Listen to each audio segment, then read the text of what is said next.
সেমাই তো অনেক ধরনের খেয়েছেন, তবে এই ধরনের সন্দেশ সেমাই কোনোদিন খেয়েছেন? এটি আমার এক্সপেরিমেন্টাল রেসিপি, তবে এর রেজাল্ট যে এত ভালো আসবে আমি নিজেও ভাবতে পারিনি। এবং এটি বানানোর পদ্ধতিও খুবই সহজ। আমার বাড়ির সকলের তো ভারী পছন্দ হয়েছে, তাই বলছি আপনারাও একবার বানিয়ে খেয়ে দেখুন এই সেমাই সন্দেশ।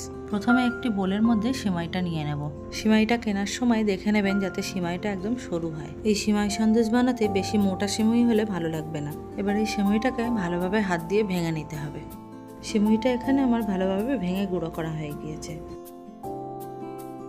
এবার গ্যাসে একটি কড়াই বসিয়ে তার মধ্যে দিয়ে দেবো প্রায় 1 থেকে 150 গ্রাম ঘি। আমি এখানে সেমাইটা ব্যবহার করেছি 300 গ্রাম।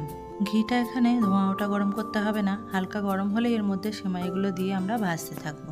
একবারে সবসময় দেবো না, অল্প অল্প করে দেবো আর একবার করে নেড়ে নেবো, তাতে নাড়াচাড়া করতেও সুবিধা হবে আর ঘিটাও তাড়াতাড়ি মিশে যাবে। এবং গ্যাসের ফ্লেমটি লোতে থাকবে। এইভাবেই আস্তে আস্তে আমরা সমস্ত সেমাইগুলি লাল লাল করে ভেজে নেব।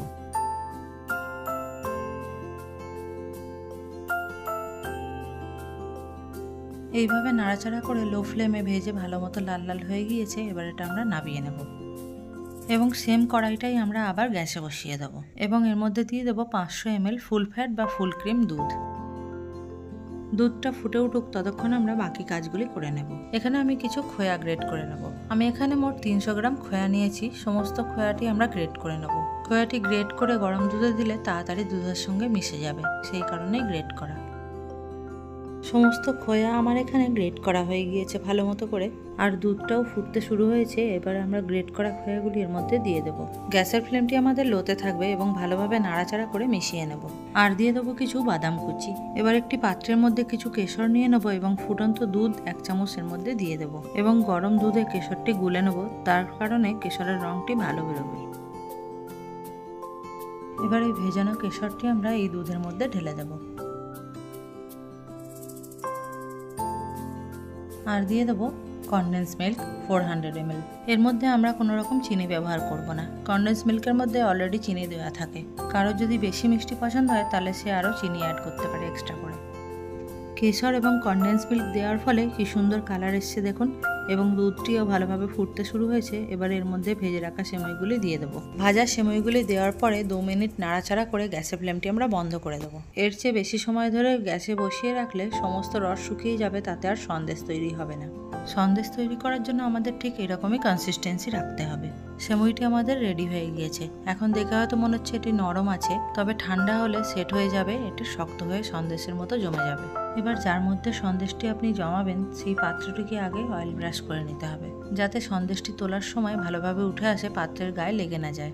সেমাইটি একবার তৈরি হয়ে গেলে আপনাকে দ্রুত এই কাজগুলি করতে হবে হাত চালিয়ে, তা না হলে সেমাইতে রস টানতে থাকবে এবং এটি শক্ত হয়ে যাবে, তখন আর সেট করতে পারবেন না।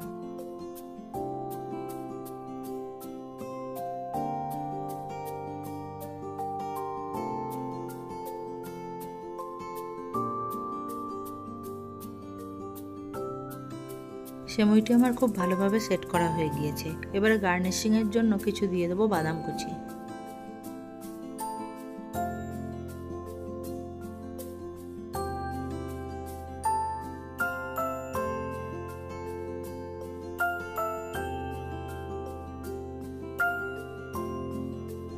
সেমাইটিতে গার্নিশিং সমস্ত কমপ্লিট হয়ে গেলে নরম এবং গরম থাকা অবস্থাতেই পিস করে নিতে হবে এবং নর্মাল টেম্পারেচারে আসলে একে ফ্রিজে রেখে ঠান্ডা ঠান্ডা সার্ভ করুন। তাহলে কি ভাবছেন, এবারে ঈদে বানিয়ে ফেলুন এরকম নিত্য নতুন সেমাই সন্দেশ এবং সবাইকে তাক লাগিয়ে দিন।